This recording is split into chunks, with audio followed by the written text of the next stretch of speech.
Herkese salam, kanalıma, videoma xoş gəlmisiniz. Bugün sizlərlə qapaq şəkillərimi necə düzəldirəm, onları sizə göstərəcəm. Amma ondan əvvəl hansı proqramlarda, YouTube üçün hansı proqramlardan istifadə edirəm, onları göstərəcəm. Birinci Squarepeak, bu qapaq şəkillərini düzəltmək üçün istifadə edirəm. Sonra bu ikinci Eraser, nə bilim, arka planı silmək üçün olan şeydən istifadə edirəm. InShot. InShotda da qapaq şəklinə tekst yazmaq üçün istifadə edirəm. Pinterest en sevdiğim proqramlardan biri.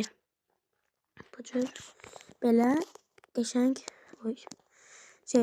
şəkillər var. YouTube Studio var. YouTube'da kanalınızı baxmaq üçün. Video Maker, mən videolarımı bununla montaj edirəm. Sonra ekran kaydedici var. Məsəl üçün indi mən ekran kaydı edirəm və bu proqramdan istifadə edirəm. Vallahi heç Perfect 365 elə belə, yəni YouTube üçün yox, bursa bəzəmək istəyəndə falan. Burada da mənim yapay zekalarımdır. Bir də var CapCut. CapCutdan az istifadə edirəm. Demək olar istifadə eləmirəm qədər. İndi bir dənə vlogum var. Onu mən gəlin qapaq şəklini bir yerdə düzəldək. Bura kollaja girirəm. Sonra məsəl üçün bunu seçirəm. Sonra baxın, bunu seçirəm, bunu seçirəm. Buralar sizə blurlayacağım çünki bəzi özel şeyler var. Mesela için pirog koyuram. Sonra baxaq nə şəkillər var burada. Buradaki şəkillərdən də gəlin qoyaq. Dal eləyim. Bu ola bilər.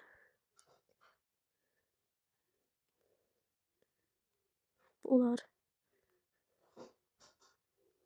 Bu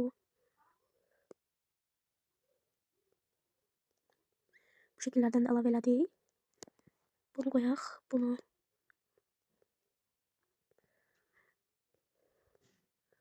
Bu qədər şəkil seçdim, 10 dənə şəkil seçdim. Seçdiklərim gördüğünüz kimi bu qədər oldu. Sonra burada bu yerə girirəm. İlk öncə bura basıram və bilirsiniz ki, YouTube'da 16'ya 9'dur. Sonra burada necə yerləşdirə bilərik falan, onları yerbəyər eləyirik deyək. Baxın belə.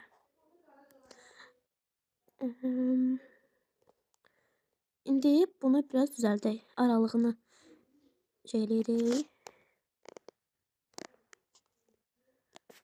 Pirog falan.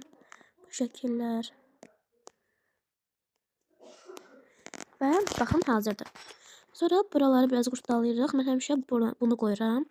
Görmüsünüz də yəqin ki, qabaq şəkillərimi